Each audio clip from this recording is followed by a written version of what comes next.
Hello guys, I am Saumya Soni and you are watching new era.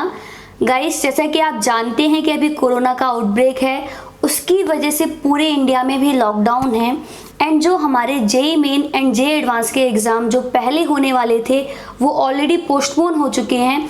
जो exam आपका JEE main का अप्रैल में होने वाला था वो अभी पोस्टपोन हो गया है एंड ऐसे चांसेस हैं कि जो आपका जेईई मेन का एग्ज़ाम है वो जून के मंथ में हो। ठीक है, अब देखिए, जब आपका जेईई मेन का एग्ज़ाम डिले हो चुका है तो ऑब्वियसली आपका जेईई एडवांस का एग्ज़ाम भी डिले हो जाएगा एंड उसके बाद आती है आपकी JEE main and JEE advance की काउंसलिंग, जो कि आपकी जोसा कंडक्ट करवाते हैं। जोसा का फुल फॉर्म होता है ज्वाइंट सीट एलोकेशन अथॉरिटी, जो कि JEE main and JEE advance से रिलेटेड काउंसलिंग करवाते हैं। एंड गाइस, बहुत सारे बच्चों के दिमाग में क्वेश्चन था कि जिस तरह से JEE main and JEE advance का एग्ज़ाम अफेक्टेड हुआ है, क्या उसी तरह से जो उसकी काउंसलिंग है ये भी अफेक्टेड होगी। तो बहुत सारे बच्चों ने हमसे ये क्वेश्चन पूछा, उन्होंने हमें ईमेल किया, मैसेज किया, कॉल भी किया और उन्होंने कमेंट्स भी किया कि मैम इसके बारे में बताइए कि किस तरह से इफेक्ट होगा एंड जो वो इफेक्ट्स होंगे क्या वो नेगेटिव इफेक्ट्स होंगे, क्या वो पॉजिटिव इफेक्ट होंगे और किस तरह से हमें अभी से अलर्ट हो जाना चाहिए जिससे कि हमें कोई भी प्रॉब्लम ना हो बाद में। तो गाइस, ये वीडियो आपके लिए बहुत इंपॉर्टेंट होने वाली है। जो बच्चे भी JEE main and JEE advance का एग्ज़ाम देने वाले हैं, जिनको NIT, triple IT, IIT, GFTI इनमें एडमिशन लेना है, उनके लिए ये वीडियो काफ़ी ज़्यादा इंपॉर्टेंट होने वाली है। एंड मैं आपको एक बात बता दूं गाइस, आप JEE main and JEE advance में कितनी अच्छी रैंक ले आए ये तो मैटर करता ही है, लेकिन उसके साथ साथ ये भी बहुत ज़्यादा इंपॉर्टेंट होता है कि आपने काउंसलिंग किस तरीके से की हुई है। क्योंकि अगर आपने काउंसलिंग अच्छे से नहीं की हुई है तो उसमें ये होता है कि बहुत अच्छी रैंक लाने के बावजूद भी कई बार ऐसा होता है, मेरे फ्रेंड्स का एक्सपीरियंस है, मैं बताती हूँ, उन्होंने मुझे बताया हुआ है और भी मैंने कुछ जूनियर्स का एक्सपीरियंस देखा हुआ है कि उनकी रैंक अच्छी थी लेकिन उन्होंने काउंसलिंग अच्छे से नहीं की, तो रैंक अच्छी होने के बावजूद भी उन्हें अच्छी ब्रांच नहीं मिली, उन्हें उनकी मनपसंद ब्रांच नहीं मिली, उन्हें मन का पसंद का कॉलेज नहीं मिला एंड फाइनली जो कॉलेज और जो ब्रांच उन्हें मिली उसी में उनको 4 साल तक बीटेक करना पड़ा एंड लाइफ टाइम में उनको वो जो ब्रांच मिली है वो आपका बहुत ज़्यादा बड़ा इफेक्ट लाती है, बहुत बड़ा चेंज लाती है। ठीक है गाइस, तो ये वीडियो आपके लिए बहुत इंपॉर्टेंट होने वाली है। देखिए, सबसे पहली बात, जेईई मेन का एग्ज़ाम अगर आपका जून में होगा तो जेईई एडवांस का एग्ज़ाम भी आपका डिले हो जाएगा। अब देखिए, जेईई एडवांस के एग्ज़ाम के बाद एंड आईआईटी, ट्रिपल आईटीज, जो भी आपके कॉलेज होते हैं, एनआईटीज, इनमें एडमिशन्स के बीच में जो मेन इंपॉर्टेंट बात आती है, जो मेन इंपॉर्टेंट फेज होता है वो होता है फेज ऑफ काउंसलिंग।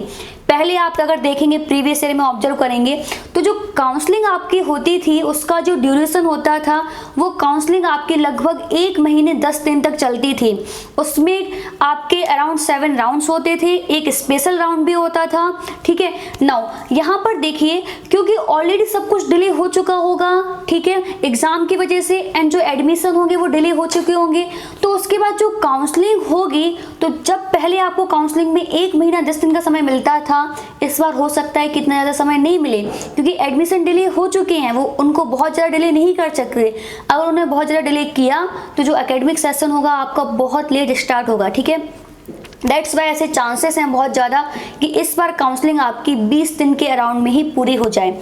नाउ यहाँ पर देखिए, जब आपकी काउंसलिंग 1 महीने 10 दिन की होती थी तो आपको हर एक राउंड में 4 से 5 दिन का समय मिलता था, लेकिन अभी हो सकता है कि वही समय आपको सिर्फ 2 से 3 दिन का मिले। तो आपको क्या करना चाहिए, आपको ये करना चाहिए कि काउंसलिंग के लिए जो भी रिक्वायरमेंट है, जो भी इंफॉर्मेशन आपको रिक्वायरमेंट है, आप उस इंफॉर्मेशन को अभी से डिग करना स्टार्ट कर दीजिए। मैं ये नहीं कह रही हूँ कि आप पढ़ाई छोड़ के काउंसलिंग में लग जाइए, मैं ये कह रही हूँ कि ऑब्वियसली आप अपनी पढ़ाई अच्छे से कीजिए, बट उसके साथ अगर आपको कुछ टाइम मिलता है जिसको कि आप थोड़ा सा वेस्ट कर देते हैं, यहाँ वहाँ लगा देते हैं, तो उस टाइम को आप इसमें यूटिलाइज कर सकते हैं। आप इन्फॉर्मेशन डिग कीजिए, आपको कौन सी ब्रांच चाहिए, उसके लिए कितनी रैंक लानी चाहिए, उस हिसाब से अपनी पढ़ाई भी कीजिए। साथ में आपके लिए कौन कौन सी ब्रांच सही रहेंगी, किस ब्रांच को लेने के कौन कौन से फायदे हैं या फिर कौन कौन से नुकसान है, कौन सा कॉलेज अच्छा रहेगा, ये सब आप बना लीजिए। ठीक है, देखिए, काउंसलिंग में चॉइस फिलिंग होती है जिसमें कि आपको अपने प्रेफरेंसेस बनाने होते हैं। तो देखिए, अभी से अपनी प्रेफरेंस के बारे में थोड़ा थोड़ा सोचना स्टार्ट कर दीजिए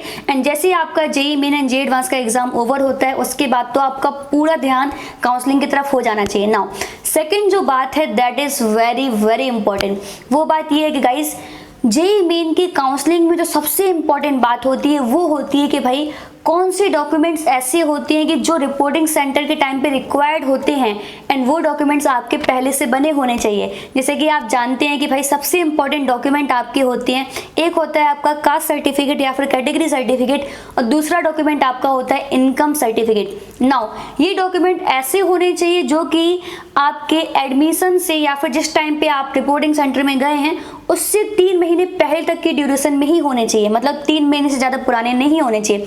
नाउ गाइस आप देखिए, जब भी आपका लॉकडाउन ओवर होगा विद इन 3 मंथ्स ऑब्वियसली आपकी काउंसलिंग हो ही जाएगी।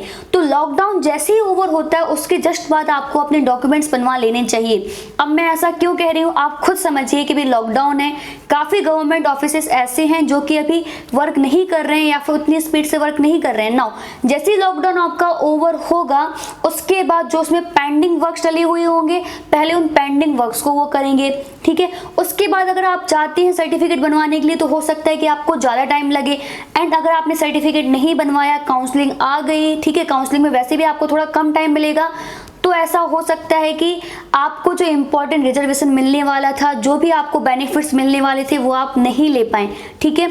तो आपको सर्टिफिकेट बनवाना है। जो कास्ट सर्टिफिकेट या कैटेगरी सर्टिफिकेट है उसका जो फॉर्मेट है वो आपका ऑफिशियल वेबसाइट पे जो अवेलेबल फॉर्मेट है उसी फॉर्मेट में आपका सर्टिफिकेट बनना चाहिए, ठीक है। ऑफिशियल वेबसाइट पे अवेलेबल फॉर्मेट है, इस पे बात पे ध्यान दीजिए। आप गूगल पे सर्च मत कीजिए, गूगल पे आपको ऑफिशियल वेबसाइट के अलावा भी बहुत सारी वेबसाइट मिलेंगी जो कि आपकी इन्फॉर्मेशन लेने के लिए आपको बहुत ज़्यादा लिंक्स में घुमाती जाती हैं। एक लिंक पे क्लिक करो फिर दूसरी लिंक पे क्लिक करो और वो आपकी इन्फॉर्मेशन डिक करने की कोशिश करती हैं। इसलिए मैं आपसे बता दूं ऑफिशियल वेबसाइट पे अभी भी आपके फॉर्मेट्स अवेलेबल हैं, ठीक है। ऑफिशियल वेबसाइट की जो लिंक है वो मैं आपको डिस्क्रिप्शन बॉक्स में दे रही हूँ, आप वहाँ पर क्लिक कीजिए। होम पेज पे ही आपको फॉर्मेट्स मिल जाएंगे, IITs के लिए भी, IIITs, NITs, GFTIs उनके लिए भी आपको फॉर्मेट्स मिल जाएंगे, ठीक है। तो जो बच्चे जनरल EWS कैटेगरी में आते हैं, OBC NCL कैटेगरी में आते हैं, SC कैटेगरी में आते हैं, ST कैटेगरी में आते हैं, आपको रिजर्वेशन का बेनिफिट मिलेगा। तो उसको लेने के लिए आपके पास सर्टिफिकेट होना चाहिए। तो लॉकडाउन ओवर होते ही सबसे पहला काम करो, अपना सर्टिफिकेट बनवाओ।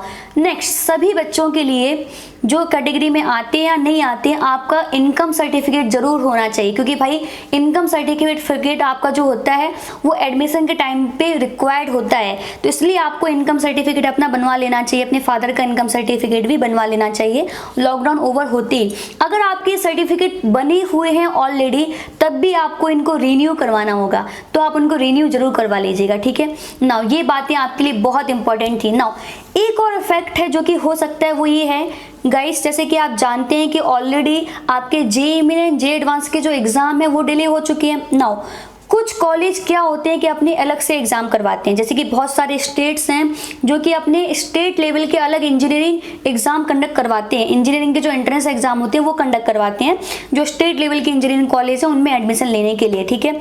नाउ जैसे कि आप देख रहे हैं सब कुछ डिले हो चुका होगा, तो उस टाइम पे ऐसी बहुत प्रोबेबिलिटी है, ऐसे चांसेस बनते हैं कि कुछ स्टेट वाले जो एग्ज़ाम होते थे वो अपने एग्ज़ाम कंडक्ट ना करवा के JEE मेन के थ्रू एडमिशन लें। ऐसी पॉसिबिलिटीज़ हैं। जैसे कि एग्जाम्पल के तौर पे मैं आपको बताना चाहूँगी, पहले MP जो स्टेट है, मध्य प्रदेश है, इसमें इंजीनियरिंग एंट्रेंस का एक अलग से एग्जाम होता था, ठीक है।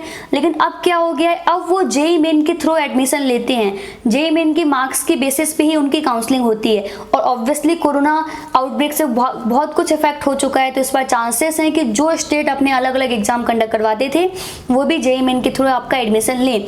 तो गाइस आपको एक बात ध्यान देनी है कि अभी से आप JEE मेन की प्रिपरेशन अच्छी से कर लो, क्योंकि JEE मेन से सिर्फ आपको ये नहीं है कि NITs, IIITs और आपको GFTIs मिलेंगे, और सब कॉलेजेस जिनमें कि आप एडमिशन लेने की सोच रहे हो, जिनके में कि आप अलग से एग्जाम देने की सोच रहे हो, उनका भी एडमिशन आपका JEE मेन के थ्रू हो। तो JEE मेन में आप पूरी मेहनत के साथ, पूरी ईमानदारी के साथ आप मेहनत कीजिए, अपनी प्रिपरेशन कीजिए, उसमें बहुत अच्छा मार्क्स लाने की कोशिश कीजिए। नाउ गाइस आपके लिए एक बहुत अच्छी गुड न्यूज़ है। गुड न्यूज़ ये है कि भाई अगर आप हमारे चैनल को बहुत टाइम से फॉलो कर रहे हैं तो आपने एक बात ऑब्जर्व की होगी, पिछले 3 सालों से हमने जो भी JEE के स्टूडेंट्स हैं उनको हमने जोसा काउंसलिंग के टाइम पे बहुत ज़्यादा हेल्प की थी। आपके जो भी अलर्ट्स आए थे, जो भी अनाउंसमेंट आए थे, जो भी रिक्वायरमेंट थी, क्या क्या स्टेप्स होते हैं, step wise procedure, form filling से लेके डॉक्यूमेंट सबमिट करने से लेके कैसे आपको चॉइस फिलिंग करनी है, एवरीथिंग, हर स्टेप में हमने आपकी हेल्प की थी। और जो हेल्प थी वो ऑथेंटिक थी। ऑथेंटिक का मतलब ऐसा नहीं है कि भाई हम किसी भी सोर्स से इंफॉर्मेशन ला के आपको बता रहे हैं। हम जो भी इंफॉर्मेशन लाते थे वो आपको ऑफिशियल सोर्स से इंफॉर्मेशन मिलने के बाद ही आपको इंफॉर्मेशन लाते थे एंड आपको गाइड करते थे, आपको हेल्प करते थे। तो गाइस, जिस तरह से हमने आपको पिछले 3 साल हेल्प किया हुआ है, इस साल भी हम आपको हेल्प करेंगे। बल्कि हम जानते हैं कि इस साल बच्चे और ज़्यादा परेशान हैं, तो इस साल हम आपकी और ज़्यादा हेल्प करेंगे। हर एक स्टेप के लिए, हर एक राउंड के लिए, हर एक जो भी अलर्ट आएंगे, जो भी नोटिफिकेशंस आएंगे, सबकी इंफॉर्मेशन आपको हमारे यूट्यूब चैनल पे मिलेगी। तो गाइस, आपको यहाँ पर बहुत ज़्यादा हेल्प मिलने वाली है। अगर आप इस चैनल पे नए हैं, अगर आप ऐसे बच्चे हैं जो कि इस चैनल पे नए आए हैं, पहली बार आप हमारे चैनल पे आए हैं, तो अभी से आपको इस चैनल को सब्सक्राइब कर लेना चाहिए। एंड जैसे कि मैंने आपसे बोला ना कि जेईई मेन की प्रिपरेशन आपकी बहुत अच्छी होनी चाहिए, क्योंकि बहुत सारे कॉलेज ऐसे होंगे जो कि जेईई मेन के थ्रू एडमिशन लेंगे। तो जेईई मेन की प्रिपरेशन के लिए अभी हमारे चैनल पे रेगुलर वीडियोस आ रही हैं और उनका जो कंटेंट है बहुत अच्छा कंटेंट है। JEE main, JEE advance level का स्टैंडर्ड का कंटेंट है। साथ में जो वो वीडियोज हैं वो रेगुलरली आ रही हैं, ज़्यादा ड्यूरेशन की हो रही है, मतलब आपकी प्रॉपर स्ट्रक्चर्ड मैनर में पढ़ाई हो रही है। अगर कोई चैप्टर स्टार्ट हो रहा है तो स्टार्टिंग से लेकर लास्ट तक हम उस चैप्टर को करवा रहे हैं। उसके साथ साथ क्रैश कोर्स की वीडियोज हैं, बहुत सारी वीडियोज हैं जो कि हमारे चैनल पे आपको मिलेंगी। ठीक है गाइस, तो आपको हमारा चैनल सब्सक्राइब कर लेना चाहिए, आपको बहुत ज़्यादा मदद मिलने वाली है। गाइस, अगर इस वीडियो में मिली हुई इन्फॉर्मेशन आपके लिए हेल्पफुल है, आपको थोड़ा भी हेल्प की हो, तो आपकी भी एक ड्यूटी बनती है कि आपको एक बार तो इस वीडियो को लाइक करना बनता है। प्लीज़ इस वीडियो को लाइक कीजिए एंड इसको शेयर कीजिए, मतलब इस वीडियो को आप फैला दीजिए, हर एक स्टूडेंट के पास ये पहुंच जाए जो भी परेशान हो, जो भी जेईई मेन, जेईई एडवांस की वजह से एंड जो डिले हो गया उसमें कोरोना आउटब्रेक की वजह से जो भी टेंशनाइज्ड हैं, परेशान हैं, तो उनकी टेंशन दूर हो जाए, उनको पता चल जाए कि इतनी टेंशन लेने की ज़रूरत नहीं है, कौन कौन से अलर्ट्स हैं, कौन कौन सी सावधानियां हैं जो उनको बरतनी चाहिए, उनको भी इसके बारे में पता चले। तो एक बार शेयर करना आपका ज़रूर बनता है, तो उसको शेयर ज़रूर कर दीजिए। वीडियो पसंद आई तो उसको लाइक कीजिए। Thank you, bye bye.